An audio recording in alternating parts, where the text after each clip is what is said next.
everyone, welcome to my YouTube channel.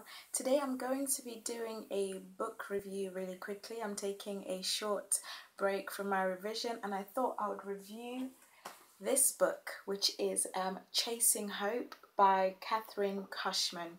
Now, I got this book in 2016, I think. I first heard about this book on a blog called Sempiternal Adventures, I think, is a blogger who is in South Africa, I think, and she reviewed this book on her blog, and I really loved the review when I read it, and I thought I would buy the book as well, so I got it on Amazon. So Chasing Hope is a novel. It's a Christian fiction novel, just young adult contemporary Christian fiction, and this was the first book that I was reading by this author Kathryn Cushman, and so I thought I would do a quick review for you guys today. So I'm just going to read the synopsis at the back. It says, a touching story of two unlikely friends, the power of trust, the struggle of pain, and how sometimes following God can lead you to the most unexpected places. So the synopsis says, a talented runner determined to make the Olympics, Sabrina Rice had her dreams shattered by a devastating diagnosis. One forfeited scholarship, and several years later, she's forged a new vision for her future that has nothing to do with running, which she's buried deep, intent on forgetting. Until the day she sees Brandy Phillip running across the college campus, easily outpacing security. Sabrina immediately recognizes world-class potential, and it's all the more painful that it belongs to a troublemaking teen. When a chance encounter brings the two young women together, Sabrina realizes she's Brandy's best hope to salvage a life about to spiral out of control forever.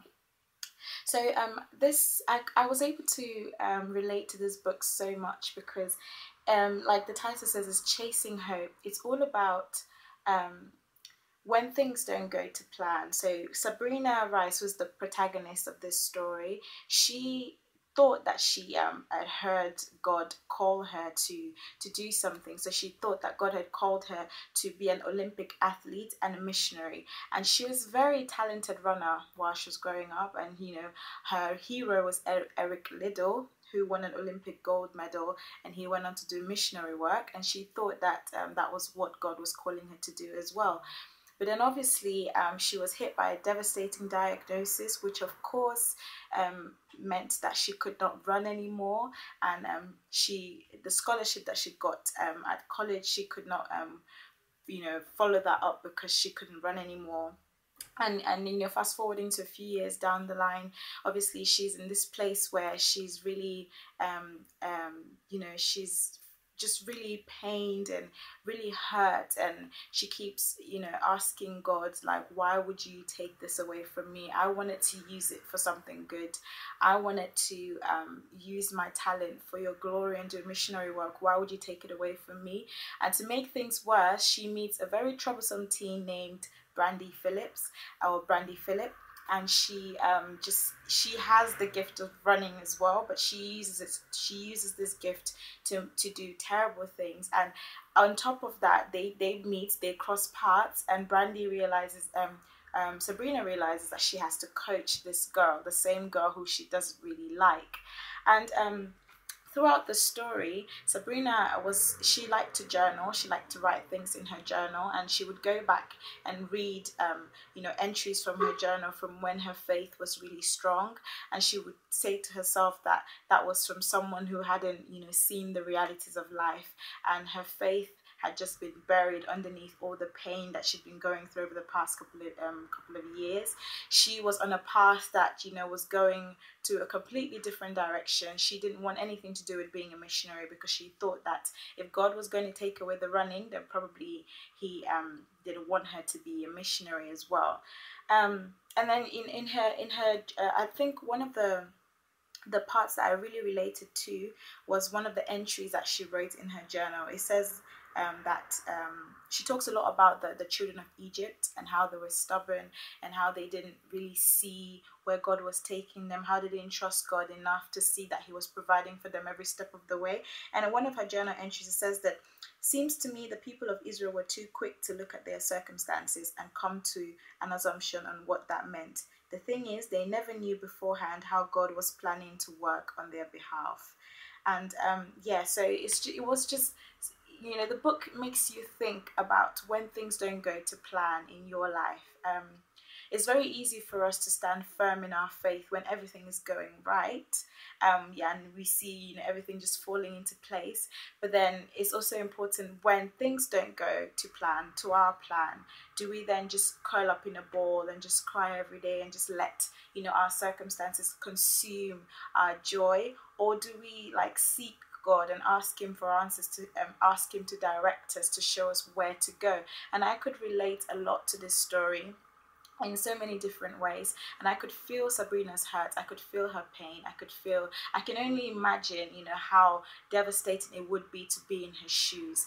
But I know that it did help me think a lot, and one of the things that one of the things that I did think about was, how do you know what God's calling is for your life? Why would he let unfair things happen to us? Or even, why would he give good gifts to those who are ungrateful, or those who we think do not deserve the gifts at all? My favorite character in this book is actually Cohen. I mean, I like Sabrina, the main character, but I also like Cohen as well, which is Sabrina's love interest, who later becomes her boyfriend later on.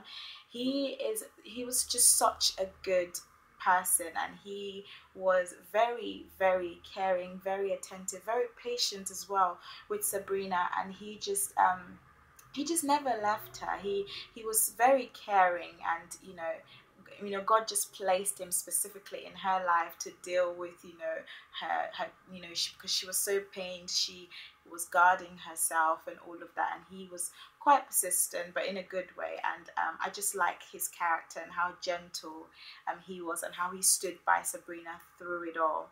And Brandy as well, it's kind of funny because at the beginning of the book you think that Brandy Phillip is the bad person or the antagonist, and that Sabrina is the good person, the protagonist. But then at the end of the day, towards the end of the book, you tend to realize that actually they are pretty much the same, not the same people, but like they're going through the same thing, but just from very different angles, and they needed to find themselves. And again, it just reminds us of how God can bring two very unlikely people together to weave them together in a perfect plan, because we see in the end, I'm not going to give any spoilers, that God had a plan all along.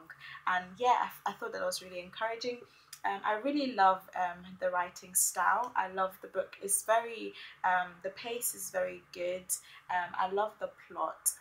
Yeah, it just, like I said, it's just a very thoughtful book. It makes you think about things, and there's some questions at the end, which helps you to be able to think, just answer some questions for yourself. So yeah, if you're looking for a very, heartwarming story about faith, about trust, and just for hope really, then I would really recommend this book, Chasing Hope by Kathryn Cushman. But yeah, that's all I have to share today. Thank you so much for watching, guys. Have a lovely day, and God bless. Bye.